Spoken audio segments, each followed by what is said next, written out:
네, 투자공식 시청자 여러분 안녕하십니까? 이제 오늘 저희 시작 세 번째 순서로 오늘 저희가 이제 여러분들께서 굉장히 관심 많으신 또 올해 사실 어떻게 보면 이제 하반기에는 가장 핫했던 섹터죠. 바이오 얘기를 좀 자세하게 해 보도록 하겠습니다. 그리고 이제 연말 다 되고 있기 때문에 내년도 바이오 투자 전략 이런 부분들까지도 좀 말씀을 들어보는 시간을 가져보도록 하겠습니다. 오늘 저희가 모신 바이오 전문가는요, 인풀바이오 이혜진 대표님입니다. 뭐 유튜브나 각종 방송이나 뭐 칼럼이나 등등등 다양한 어떤 미디어를 통해서 이 바이오 관련돼서 적극적으로 이제 대한민국이 바이오로 주식에 투자를 할 때가 됐다 이렇게 설파를 하고 계시는 분 중에 한 분이시고요. 그럼 이분께서 생각하시는 국내 바이오주들 어떤 성장성이 있고 어떤 전망이 있고 어떤 점에서 좀 이제 바이오가 정말 추세적으로 투자를 하셔도 될 만큼 이제 그런 인프라 또 그런 어떤 분위기가 무르익었는지 이런 말씀들, 또 하나는 바이오 투자에 대한 여러 가지 좀 걱정들 늘 있으시잖아요. 그래서 이 바이오주를 투자할 때 어떤 전략, 어떤 접근법을 가져야 되는지 이런 부분까지 좀 오늘 자세히 말씀 여쭤보고요. 그다음에 이제 내년도에 이제 시장 전망하면서 어떤 종목들, 어떤 섹터들 좀 더 자세히 봐야 되는지 자세하게 오늘 말씀 들어보도록 하겠습니다. 그리고 오늘 도움 말씀을 위해서 이제 종목 관련된 얘기를 할 때 우리 주태영 전문가께서 또 여러분들께 투자와 관련된 그런 또 팁을 또 자세히 좀 전해드릴 계획입니다. 자, 두 분과 함께 말씀 나누겠습니다. 대표님 어서 오십시오. 네, 반갑습니다. 자, 주태영 전문가 어서 오십시오. 네, 자, 먼저 대표님께 여쭤보겠습니다. 일단 올해 한 해를 좀 이제 마무리를 해야 될 것 같아서요. 네. 최근 시황 같은 경우는 미 대선 때문에 뭐 오르내림을 보이긴 한데 이제 저희가 이제 이게 아마 대선 결과가 확실하게 나오기 전에 아마 방송이 될 것 같아서 일단 대선 결과가 확실하게 나온다는 그 전제보다는 이제 그 전에 진행 과정 정도로 생각하시면서 말씀해 주실 것 될 것 같고요. 일단 최근에 바이오주들이 갑자기 좀 올랐는데 조금 조정을 보이다 갑자기 올랐는데 이게 뭐 특별히 누가 돼서의 수혜를 입는다 이렇게 이해를 하면 됩니까? 그렇죠. 렉나자를 중심으로 우리가 살펴봐야 될 것 같습니다. 렉나자가 승인된 게 8월 달이거든요. 그렇죠. 네. 그리고 승인 가능성이 굉장히 높아진 게 6월 정도가 됩니다. 왜냐하면 자세한 데이터들이 나오기 시작을 했어요. 네. 그래서 자세한 임상 관련 데이터들이 나오다 보니까 예. 그 타그리소라는 경쟁 약물 대비해서 경쟁력이 좋은 겁니다. 그러다 보니까 이게 치료제로 승인될 가능성이 매우 높구나, 거의 확실하구나라고 네. 이제 확신을 가진 게 한 6월경부터 그때 이제 5, 6월 달에 이제 학회들이 있지 않습니까? 그러면서 데이터들이 자세하게 발표가 돼 있어요. 그러면서 다양한 방면에서 이 렉나자 아미반타맙이라는 병용 치료제의 이제 아주 치료 효과들 이런 것들이 기존 치료에서는 주지 못했던 그런 우월한 치료 효과, 그다음에 부작용, 그다음에 변이, 이제 비소세포 폐암이라는 이제 병은 계속해서 변이가 일어납니다. 그런데 변이까지도 막는 그런 좋은 치료 효과가 나온 거죠. 그러면서 치료제의 승인 가능성이 높다라는 게 이제 이야기가 됐고 8월 달에 이제 승인이 된 겁니다. 예. 자, 그러면 우리나라 옛날식으로 한다 그러면 이제 모든 이벤트들이 다 끝난 거죠. 그렇죠. 그러면 주가는 빠져야 됩니다. 그렇죠. 엄청나게 빠져야 되고 원래 상태인 예를 들어서 10만 원 아래 7, 8만 원까지 다시 돌아와야 되거든요. 네. 근데 전혀 그렇지 않고 4, 5만 원 이때 계속 유지가 되고 있습니다. 예. 그러니까 과거하고는 전혀 다른 모습이다. 여러분들이 그런 거는 좀 궁금해 하셔야 됩니다. 예. 그리고 이제 유한양이뿐만이 아니라 기타 뭐 알테오젠이라든가 리가캠 바이오라든가 이런 주요한 종목들이 주가가 계속해서 올랐죠. 최근에 이제 조금 조정을 받는 것은 일정 부분 수급에 의한 것으로 좀 보이고요. 어차피 주식이라는 것은 계속 오르진 못하고 그렇죠. 이제 조정이라는 걸 거칩니다. 근데 중요한 것은 원래 상태로 돌아갈 거냐 하는 것이 대단히 중요하다. 그 재료 확인한 다음에 다시 원래 주가 또는 그 이하로 떨어지는 게 그동안 일반적이었는데 그렇죠. 최근에 유한양이 그런 기존의 어떤 관행을 벗어나는 모습을 보여줬다. 그렇죠. 네. 벗어나고 있습니다. 그래서 10만 원대에서 상당히 그 일반 투자자들의 갈등이 심했죠. 여기서 이제 팔고 나가야 되느냐, 그렇죠. 아니면은 계속해서 가지고 가야 되느냐라는 생각들이 복잡했고요. 거래도 많이 일어났습니다. 그런데 지금 지나고 보면은 좀처럼 쉽게 떨어지질 않고 고공행진을 한다는 거죠. 그 다음에 리가캠 바이오도 마찬가지고 알테오젠도 마찬가지입니다. 기타 많은 주식들이 올랐고요. 이제 보면 그 세 종목이 한 120% 정도 올랐습니다. 예. 그것도 한 연초 대비해서 올랐고, 그 다음에 기타 이제 한 50% 이상 오른 종목들이 꽤 있어요. 그 종목들의 특징들을 본다 그러면은 기술 수출이라든가 이런 부분들이 상당히 많이 이루어졌습니다. 이 기술 수출 그러면 그냥 옛날부터 기술 수출은 했던 거 아니냐? 그렇죠. 라고 이야기할 수도 있고, 한미약품 같은 경우에는 기술 수출했다 다시 돌려받는 경우도 굉장히 많았었죠. 그랬죠. 예, 그러면서 주가는 정말 제자리로 돌아갔다는 거죠. 근데 그러한 점들이 뭐가 그렇게 많이 바뀐 거냐? 근데 많이 바뀌었습니다. 뭐가 바뀌었냐면 이제 기술 수출이라는 게 대단히 중요하다는 말씀을 강조를 드리고 싶습니다. 최근에 올라온 주가가 많이 올라온 종목들을 보면 기술 수출이 이루어졌던 종목들입니다. 기술 수출 그러면은 뭐 그냥 어떤 미국에 있는 아니면 외국에 있는 기업에게 기술 수출을 한 거 아니냐 정도로 끝날 수 있겠는데, 기술 수출을 할 때 특히 빅파마나 글로벌 기업들 같은 경우에는 그 기업이 가지고 이제 예를 들어서 ADC다 그러면 ADC와 관련된 글로벌에서 연구 개발하고 있는 회사들의 모든 물질들을 다 검토하는 거죠. 네. 그 중에서 가장 경쟁력이 있다고 하는 물질을 산 겁니다. 유한양행의 렉나자도 마찬가지인 거죠. 그렇죠. 예. 그래서 과거하고는 다르다는 게 그들이 빅파마가 이 물질을 가져가서 임상을 진행을 하는 겁니다. 네. 대개 임상 2상 아니면은 임상 3상을 진행을 하게 되는 거죠. 그러니까 과거에 예를 들어서 2016년부터 2020년까지 우리나라에서 연구 개발되었던 많은 약물들이 임상 3상만 갔다 하면은 실패하는 그런 사례가 많았구나. 예. 100% 실패를 했죠. 실패한 이유는 한마디로 임상 3상을 가기 위한 기본적인 약물의 치료 효과를 온전히 증명하지 못한 상태에서 임상 3상을 다소 무리하게 끌고 갔다. 좀 서둘렀다는 얘기네요. 서둘렀다기보다는 그 약물이 임상 3상으로 올라갈 그런 그 자격이 있느냐, 네. 즉 이제 효과를 증명했느냐 한다 그러면은 그렇지 않은 약물들이 대단히 많았습니다. 그리고 나서는 번번이 올라가서 실패를 했던 거죠. 그런데 최근에 임상 3상 가는 유한양의 사례를 보면은 글로벌 존슨앤존슨이라는 글로벌 회사가 사갔습니다. 그리고 그 물질은 아까 말씀드린 대로 글로벌리 인정받을 수 있는 그런 기술 경쟁력을 다 검토해서 가져간 거죠. 그리고 임상 자체를 누가 했냐면 빅파마가 직접 한 거고. 직접 한 겁니다. 그 자회사 얀센이 한 건데요. 그러다 보니까 과거에는 국내 기업의 임상 성공 확률이라는 게 있습니다. 임상 1상, 2상, 3상을 가면서 임상을 거쳐서 신약이 되는데 임상 2상에서는 30% 이상의 성공 확률이 나와야 됩니다. 그게 글로벌 성공 확률이거든요. 그리고 임상 3상에서는 50% 이상이 성공을 해야 됩니다. 그러니까 둘 중에 하나는 성공하는 게 그냥 당연한 거죠. 원래 그 임상 3상을 가게 되면 50% 이상은 성공할 가능성이 이제 있는데 국내에서는 그렇지 못했던 거죠. 그런데 이제는 글로벌 회사가 가져가고 글로벌 회사가 임상을 하다 보니 글로벌 임상 성공 확률이 적용이 될 수 있는 겁니다. 이제 그러면서 둘 중에 하나는 임상 3상에 가서 성공할 수 있느냐 그러면 그냥 성공할 수 있는 겁니다. 그러네요. 예, 이게 너무 당연한 논리 아니냐? 그러면 그렇다고 볼 수가 있는 거고요. 과거하고 지금하고는 전혀 다른 모습이다.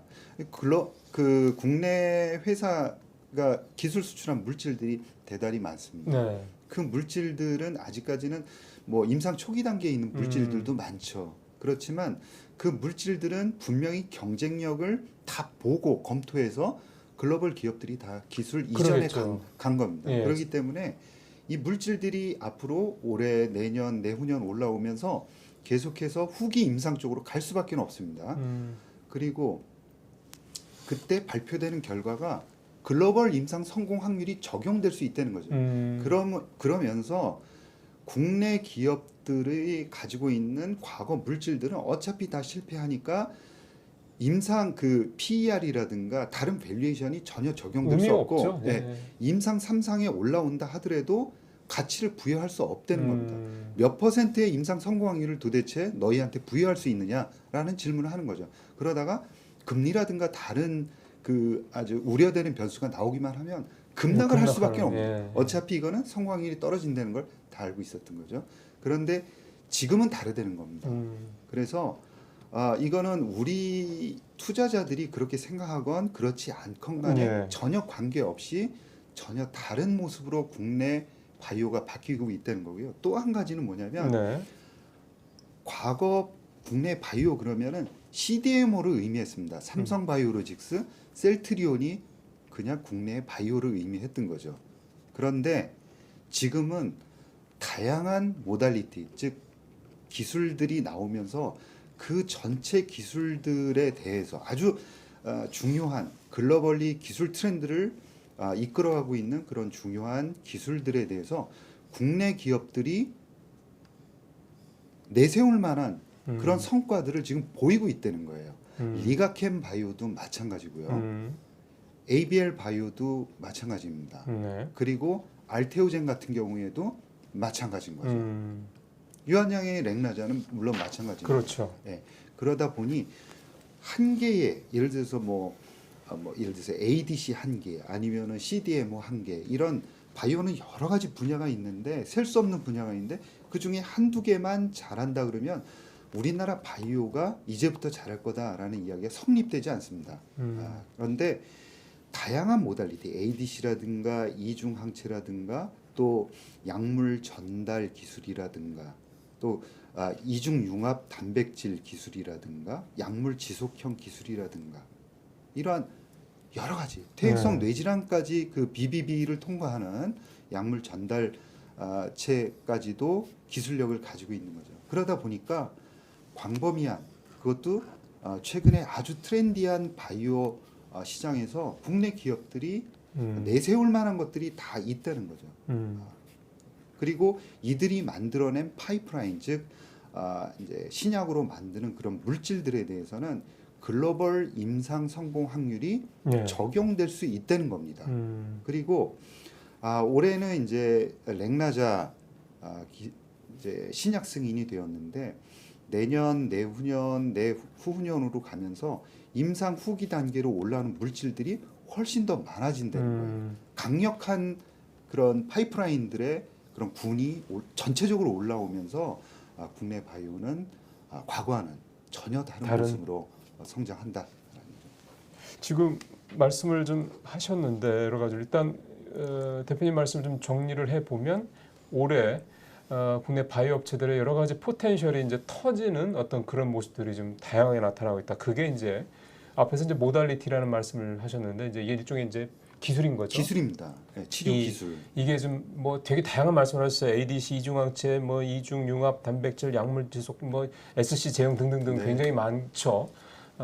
이런 것들이 우리 바이오 업체들이 좀 개발하고 이거가 이제 그 대형 빅파마들한테 기술 수출이 되고 이런 과정을 통해서 많은 기업들의 주가가 실질적인 어떤 그러니까 실체가 있는 그런 상승세를 보여줬다. 그리고 올랐다가 급락하는 그런 과거의 사례가 아니라 이제는 올랐다가 뭐 잠깐 조정을 받다가 다시 반등을 하는 이런 상황이 올해 내내 좀 재현되고 있다 이런 말씀을 해주셨기 때문에요.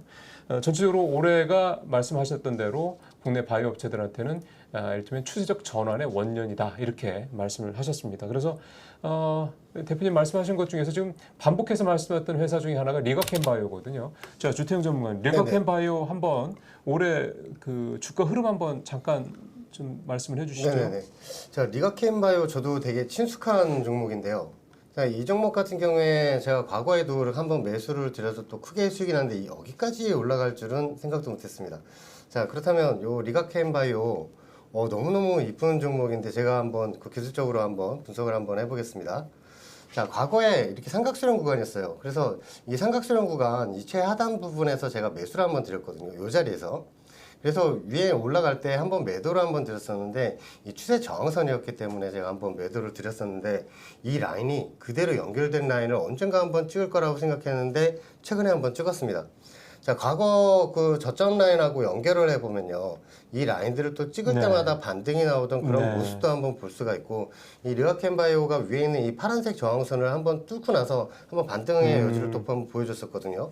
자, 과거 고점 라인하고 연결된 라인들 또 한번 찍으면서 조정을 한번 줬다가 한 번 더 레벨업 차트가 지금 네. 진행이 되는 지금 그런 상황입니다. 자, 그래서 이 리가켄바이오 같은 게 예전에 레고켄바이오였죠. 지금 이름을 좀 바꿨죠. 변경을 한 그런 상황인데, 자, 그렇다면 우리 투자자 입장에서는 한번 매수를 할 수 있는 그런 라인들이 어떤 라인인가를 또 한번 찾아봤어요. 왜냐면 워낙에 또 좋은 종목이고 하고, 밑에 있는 지지선 라인들을 제가 하나 설정을 해서 보여드리자면, 바로 금요일 같은 경우에 월요일 같은 경우에 한번 찍지 않을까 생각했는데 지금 바로 반등이 났습니다. 자, 밑에 있는 지지선은 11만 2,500원 라인을 한번 찍으면 이거는 무조건 한번 매수를 네. 한번 봐서 따라가야 되는 라인이 아닌가 그렇게 생각을 하고 있습니다. 지금 대표님 말씀하셨던 대로 그래프 자체가 계속해서 우상향이네요. 마치 미국에 있는 뭐 S&P 500 같은 지수나 미국에 있는 유명한 빅테크 종목들의 차트를 보는 것 같은 느낌이 들 정도로 조정은 중간에 있는데 계속해서 네. 올라가는 이런 모습이. 네. 그러니까 이게 말씀하셨던 대로 우리나라 바이오들이 이제 과거와 바뀐 거다. 네, 리가켄바이오 주가를 보면은 아까 말씀하신 대로 그 고생했던 구간들이 3만 원 후반하고 4만 원 초예요. 그 부분에서 굉장히 오랫동안 있었습니다. 근데 이제 제가 생각해도 너무 이제 답답한 거죠.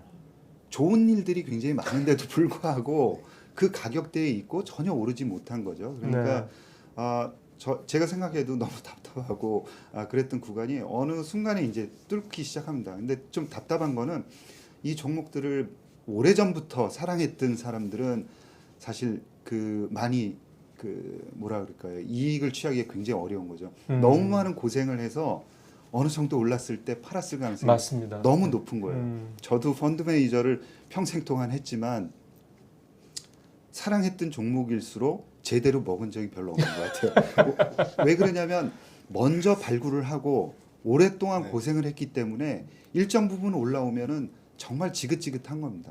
그런데 이 주식은 그런 부분들을 완전히 벗어내면서 이제 어떻게 보면은 새로운 이제 이제 펀더멘탈 영역으로 이제 가는 거죠. 그러면 지금도 사실 10만 원 넘고 그래서 많이 올랐다고 하는 건데 이 추세대로라면은 말씀하신 대로 계속해서 새로운 어떤 어떤 기술 추출 이런 것들이 계속 나올 거고 파이프라인이 여러 개가 있으니까 그 중에서 계속 하나씩 터져 나올 거고 그러면 이제 예를 들어서 이제 저희가 다 할 수는 없겠지만 리가켄바이오 나온 김에 말씀을 여쭤본다면 이런 종목들이 주가가 좀 단순히 많이 올랐다라고만 딱 볼 수는 없다 이 말씀이신 거잖아요. 네, 그래서 이런 그 바이오 종목에는 지금 조금 전에 말씀 주신 부분은 대단히 중요합니다. 리가켄바이오가 지금 주식이 굉장히 좋고 그런다 하더라도 리스크라는 건 언제든지 있는 거거든요. 그리고 변동성이라는 걸 다시 한번 좀 강조를 드리고 싶은데 바이오 주식은 리가캠도 마찬가지입니다. 이제 신약으로 승인 받은 약품이 있느냐 그러면은 없는 거죠. 그리고 아까 말씀드린 대로 글로벌 임상 성공 확률이라는 게 있다 그러면은 실패 확률이라는 게 반대 편에는 있는 거고요. 100% 성공은 없으니까. 네. 지금 글로벌 임상에서 임상 이상을 성공했느냐 아직 임상 이상 단계의 데이터가 나오지 않은 거죠. 그렇기 때문에 100% 확신한다? 그건 있을 수 없는 얘기입니다. 그리고 임상, 이상, 3상으로 가면서 데이터를 보고 그 데이터의 유효성하고 안전성을 아마 경쟁 약물들하고 비교를 해보면서요. 리가켄바이오도 주가가 내용을 겪을 수 있습니다. 그러나 현재 보여주고 있는 그런 임상 데이터를 볼 때는 임상 2상 그리고 3상에서 안전성 특히 이제 치료 효과는 경쟁 약물 대비해서 비슷하긴 한데요. 안전성에서 대단히 중요하다. 이건 링커 기술을 의미하는데요. 그래서 링커 기술의 차별화로 아마 임상 3상에서 좋은 치료제를 결국은 개발할 것이다라는 기대감을 충분히 가질 수 있습니다. 이게 사실 그 시점은 아직은 좀 기다려야 되는 거죠. 그렇죠. 아직까지는 기다려야 되는 거고요. 많은 약물들이 현재 임상 1상 단계, 그 다음에 이제 임상 2상으로 넘어가는 단계이기 때문에 갈 길은 멀다라고 보겠습니다. 예, 지금 이제 이 대표님께서 이제 리가켄바이오 관련돼서 이제 주태영 전문가가 이제 차트 분석을 좀 해주셨고 이제 그거에 대해서 이제 이혜진 대표님께서 이제 오랫동안 봐오셨던 정말 애정어린 종목이라는 거를 충분히 느낄 수 있는 그런 이제 얘기를 해주시면서 사실은 투자라는 것 자체가 100% 원금이 보장된다면 투자가 아닌 거니까요. 네. 그건 예금이죠. 네. 그러니까 이 종목, 특히 바이오를 떠나서 뭐 모든 종목을 이 투자를 한다고 했을 때 불가피한 이 변동성, 그걸 반드시 확인해야 되고 경쟁사들과의 비교 당연히 필요하고 그럼에도 불구하고 이 리가켄 같은 이런 국내 이제 좋은 바이오 회사들 같은 경우는 계속해서 임상이나 이런 걸 통해서 좀 성과를 내고 있는 것들이 계속해서 나오고 있다 이런 점들을 감안하셔야 된다. 또 차별적인 경쟁력이 있다라는 점들을 감안하셔야 된다 이렇게 좀 말씀을 해주셨습니다.